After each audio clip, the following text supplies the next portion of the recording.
আগামী 12ই ফেব্রুয়ারি বাংলাদেশের যে জাতীয় নির্বাচন, সেই পর্যন্ত এন্টি ভারত সেন্টিমেন্ট জিইয়ে রাখতে হলে বাংলাদেশের টি-20 বিশ্বকাপ খেলা না খেলার এই ইস্যুটাকে ধরে রাখতে হবে। এরপরে কি হবে? পরেরটা পরে দেখা যাবে। এই যে কথাটা আমি অনেকগুলো ভিডিওতে বলেছি, তার পক্ষে একটা ভীষণ রকম জোরালো পয়েন্ট পেয়ে গেছি। ক্রিকেটারদের সঙ্গে যে মিটিংটা কাল হয়েছে যুব ক্রীড়া মন্ত্রণালয়ের উপদেষ্টা ডক্টর আসিফ নজরুলের, এবং সেইখানটাতে যুব ক্রীড়া মন্ত্রণালয়ের উপদেষ্টা যেই কথা ক্রিকেটারদের বলেছেন, তারপরে আর এইটা নিয়ে বিন্দুমাত্র সন্দেহ থাকার কোনো অবকাশ নেই যে ভবিষ্যতে কি হবে সেইটা ভবিষ্যতেই দেখা যাবে। তাদের ওইটা নিয়ে কোনো মাথা ব্যথা নাই। বাংলাদেশ ক্রিকেটটা এখন এই মুহূর্তে শেষ করে দেয়াটা, টি-20 বিশ্বকাপ না খেলাটা আমাদের সরকারের জন্য, আমাদের ওই রাজনৈতিক দৃষ্টিকোণ থেকে বা যারা এর সুবিধাভোগী তাদের জন্য যে আসলে কতটা গুরুত্বপূর্ণ তার ওই কথাতেই সেটা বোধহয় স্পষ্ট করে বোঝা যায়। মিটিংটা হয়েছে, মিটিংয়ের পরে যুব ক্রীড়া মন্ত্রণালয়ের উপদেষ্টা এবং আমাদের ক্রিকেট বোর্ড প্রেসিডেন্ট দুইজন প্রেস কনফারেন্স করেছেন। খুবই ছোট্ট প্রেস কনফারেন্স, খুবই তড়িঘড়ি করা প্রেস কনফারেন্স, এবং ২-৩টা প্রশ্নই তারা শুধুমাত্র নিয়ে তারা আসলে চলে গেছেন, প্রেস কনফারেন্স শেষ করে দিয়েছেন। ক্রিকেটাররা কেউ প্রেস কনফারেন্স করেননি। এবং আমাদের এখানে ডক্টর আসিফ নজরুল এবং আমিনুল ইসলাম বুলবুল ভাই দুইজনই বলেছেন যে এই ক্রিকেটারদের সঙ্গে আলোচনার বিষয়টা পুরোপুরি হচ্ছে গিয়ে একান্তই তাদের বিষয়। এইটা তারা বাইরে ডিসক্লোজ করবেন না। ক্রিকেটাররা সেটা করবেন কিনা সেটা ক্রিকেটারদের ব্যাপার, কিন্তু তারা এটা করবে না। ভাই, কোন ক্রিকেটারের কত বড় সাহস আছে যে এখন সেই মিটিং এর কথা এসে প্রকাশ্যে বলবে? বলবে না তো। আমি কালকেই তো একটা ভিডিও করেছিলাম এবং সেইখানটাতে বলেছিলাম যে এই ক্রিকেটারদের একজন আমাকে বলেছে যে, "ভাই, আমরা তো খেলতে চাই ওয়ার্ল্ড কাপ, আমরা তো ক্রিকেট খেলতে চাই, আমরা তো মাঠের মানুষ। আমরা তো বুঝতে পারছি যে আমাদের ক্রিকেটটা শেষ হয়ে যাচ্ছে। একটা বিশ্বকাপ না খেলার ইমপ্যাক্ট কতটা সেইটা আমরা জানি। কিন্তু এটা যদি আজকে আমি এসে মিডিয়ার সামনে বলি, আজকে দেশবাসীর সামনে বলি, তাহলে তো আমাকে ভারতীয় দালাল ট্যাগ দিয়ে দেওয়া হবে। আমাদেরকে ভারতীয় দালাল ট্যাগ দিয়ে দেওয়া হবে।" এবং এই কথাও আমাকে বলেছেন যে কয়েকদিন আগে যখন ক্রিকেটারদের এরকম অপমান করলেন একজন বোর্ড পরিচালক, আমরা যে একসঙ্গে একাট্টা হয়ে বিপিএল এর ম্যাচও একদিন আমরা বর্জন করলাম। কোথায়? তখন তো আমরা সোশ্যাল মিডিয়াতে দেখেছি যে সবাই আমাদের উপরে ঝাঁপিয়ে পড়েছে। কোথায়? আমাদের প্লেয়ার তো এখন মাঠে গেলে দালাল, দালাল বলে হচ্ছে গিয়ে গ্যালারি থেকে এই দুয়োদনে দিচ্ছে। আমাকে এটাও বলেছে, "কই, আপনারা মিডিয়া থেকেও তো আমাদেরকে সেরকম সাপোর্ট দেন নাই।" আমার আসলে এই প্রশ্নের কোনো উত্তর দেওয়ার ছিল না। আমি কি বলব? আমি কি বলব? আমরা আমাদের প্ল্যাটফর্ম থেকে সর্বোচ্চ চেষ্টা করেছি, শুধুমাত্র এইটুকুই বলতে পারি। এবং সেইখানটাতে আমি বলছি যে ক্রিকেটারদের সঙ্গে সেই মিটিংটাতে যে ভয়াবহ কথাটা আমাদের যুব ক্রীড়া মন্ত্রণালয়ের উপদেষ্টা বলেছেন, ভালো সেজে বলেছেন, ভালো বুঝে বলেছেন, এবং সেই ভালো সেজে বলাটাও এখনকার একটা কৌশল, একটা গুপ্ত ট্যাকটিক্স। আপনি দেখছেন না যে আইসিসিকে আজকেও একটা চিঠি বাংলাদেশ ক্রিকেট বোর্ড থেকে দেওয়া হয়েছে যে তাদের ওইখানটাকে ডিসপিউট রেজুলেশন কমিটি, যেটা ইন্ডিপেন্ডেন্ট আইসিসির কমিটি, তাদের কাছে পাঠানো।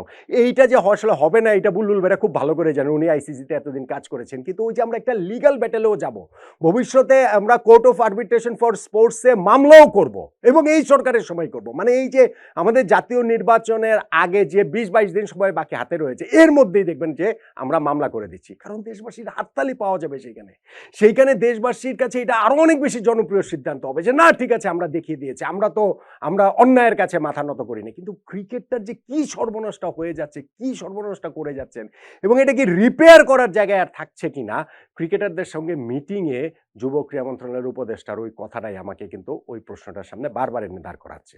তিনি বলেছেন, ভালো বুঝেই বলেছেন, ভালো সেজেই বলেছেন যে ক্রিকেট তো আমাদের সবার পছন্দের খেলা, আমি হচ্ছে গিয়ে তোমাদের সবারও ফ্যান, তোমাদের খেলার ফ্যান, কিন্তু এখন যে পরিস্থিতিটা হচ্ছে গিয়ে এরকম এরকম এরকম এরকম, ডিসিশনটা আমাদের এরকম এরকম, এখন তোমরা তোমাদের কথা বলো। যখন আগে ডিসিশন দিয়ে দেয় তখন তার ক্রিকেটারদের কথা বলার কি আছে? তাদের কথা বলার কোনো স্কোপ রয়েছে?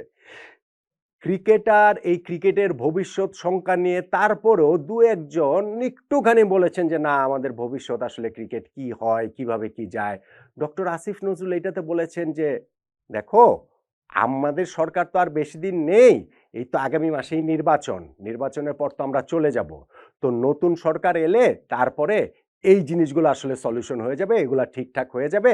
নতুন সরকার তখন হয়তো বা আবার এই সম্পর্কটা রিবিল্ড করার ক্ষেত্রে তারা তাদের মতো করে স্টেপগুলো নেবে, ফলে বাংলাদেশের ক্রিকেট ক্ষতিগ্রস্ত হবে না। নতুন সরকার এসে যেই কাজগুলো করতে পারবে সেগুলো আপনি পারবেন না কেন? আপনার সরকার কি কারণে পারবে না? হোয়াই? আমাকে এই প্রশ্নের জবাব দেন। এই কথা ডক্টর আসিফ নজরুল বলেছেন। আমি বললাম ওই মিটিংয়ে যারা উপস্থিত ছিলেন ওই রকম অনেকের সঙ্গে আমি কথা বলেছি। স্পেসিফিক্যালি আমি বলছি আর কি 5 জনের বেশি মানুষের সঙ্গে আমি কথা বলেছি ওই ইস্যু নিয়ে, এবং তারা আমাকে এই কথাটা বলেছেন যে ডক্টর নজরুল এই কথাটা বলেছেন তাদেরকে। তো নতুন সরকার এসে ভারতের সাথে সম্পর্কের মানোন্নয়ন ঘটবে, আমাদের ক্রিকেট এফেক্টেড হবে না, তাহলে এখন এইখানটাতে কি কারণে আপনারা ক্রিকেটটাকে এফেক্টেড করতে দিচ্ছেন? কেন আপনারা সেই সম্পর্কের মানোন্নয়নটা ঘটাতে পারছেন না? কেন আপনাদেরকে মনে হচ্ছে যে রাজনৈতিক সরকার যেটা পারবে সেইটা আপনারা পারবেন না? করেন না ভাই আপনারা আপনাদের জায়গায় রাজনীতি। ক্রিকেটটারে কেন আপনারা বলির পাঠা বানাচ্ছেন? আপনারা তো ওই পেঁয়াজ ব্যবসায়ীদের সাথে পারেন না, চাল ডাল আমদানির সাথে রপ্তানির সাথে তো আপনারা পারছেন না, আপনারা ডিজেল ব্যবসায়ীদের সাথে পারছেন না, আপনাদের ওই যে সার ব্যবসায়ীদের সঙ্গে পারছেন না, বাংলাদেশের সঙ্গে ভারতের ট্রেড যে কোনো সময়ের চেয়ে বেশি হচ্ছে সেইটা আপনারা ঠেকাতে পারছেন না। কিন্তু মুখে মুখে ভারতীয় আধিপত্যবাদের নিপাত যাক এই স্লোগান তুলে এবং পলিসি মেকিং লেভেলে আপনারা সেইটা কোথাও ইমপ্লিমেন্ট করতে না পেরে শুধুমাত্র ক্রিকেটের উপরে ইমপ্লিমেন্ট করে দিচ্ছেন, এবং আপনারা বলছেন যে পরের সরকার আসলে সবকিছু ঠিক হয়ে যাবে। এটা কেমন কথা রে ভাই? আপনারা জিনিসটাকে এমন একটা জায়গায় রেখে যাচ্ছেন যেন পরের সরকার মানে কি পরের ক্রিকেট বোর্ড কোনো কিছু আসলেই যেন সেটা ঠিক না হয়, ওই রকম একটা জায়গায় আপনারা রেখে যাচ্ছেন। ওইটার আর্গুমেন্টেই কি আর এখানটাতে স্ট্যাবলিশ করে না আপনার এই কথাটা যে পরের সরকার আসলে সবকিছু ঠিকঠাক হয়ে যাবে, ক্রিকেটের ক্ষতি হবে না? তাহলে এখন আপনারা ক্রিকেটের ক্ষতিটা কেন করছেন? নির্বাচন সামনে রেখে সেই নির্বাচন পর্যন্ত এন্টি ইন্ডিয়া সেন্টিমেন্টটা জিয়ে রাখার জন্য, আর সেইখানটাতে বলির পাঠা ক্রিকেটটাই হলো, ক্রিকেটটাকেই আপনারা পেলেন। কেননা এইটাই তো বাংলাদেশের সবচেয়ে জনপ্রিয় একটা জায়গা যেইখানটাতে পুরো বাংলাদেশ একতাবদ্ধ হয়। সেই ইউনিটিটা ভেঙে দেওয়ার জন্য যেই পরিকল্পনা তারই একটা অংশ হিসেবে কি সেই কাজটা আপনি করছেন? তা না হলে খুব ভালো সেজে যে না ঠিক আছে আমাদের তো এখন এটা কিছু করার নাই, কিন্তু পরের সরকার আসলে এইটা নিশ্চিতভাবেই একটা কিছু হয়ে যাবে, সম্পর্ক এত খারাপ থাকবে না এবং ক্রিকেটেও এরকম ইফেক্টেড হবে না। পরের সরকার আসলে যদি ইফেক্টেড না হয়, সম্পর্কর উন্নয়ন ঘটে, ক্রিকেট ক্ষতিগ্রস্ত না হয়, এই সরকারের সময় আপনারা সেইটা কি কারণে করে গেলেন? সেইটা কি এই কারণেই করে গেলেন যে ক্রিকেটটাকে আমরা ক্ষতি করার এটাই একটা চান্স, আমাদের ন্যাশনাল ইউনিটিটা ভেঙে দেওয়ার এইটাই একটা চান্স, সেই জন্যই কি করে গেলেন? এছাড়া অন্য কোনো ব্যাখ্যা তো আমার কাছে অন্ততপক্ষে নাই, এবং যেই কথাটা আমি টাইম এন্ড এগেন বলে আসছি সেইটাই তো বোধহয় আরও বেশি করে স্পষ্ট হয়ে যায়। আপনারা বাংলাদেশ ক্রিকেটের ধ্বংস চান, কারণ আপনারা বাংলাদেশের মানুষের এই একটা ক্ষেত্রে যে একতা আছে, যে ইউনিটি আছে, সেই ইউনিটিটা আপনারা ভেঙে দিতে চান নিজেদের হীন রাজনৈতিক স্বার্থ হাসিলের জন্য। ক্রিকেটটাকে আপনারা স্কেপগোট বানিয়ে দিলেন একদমই।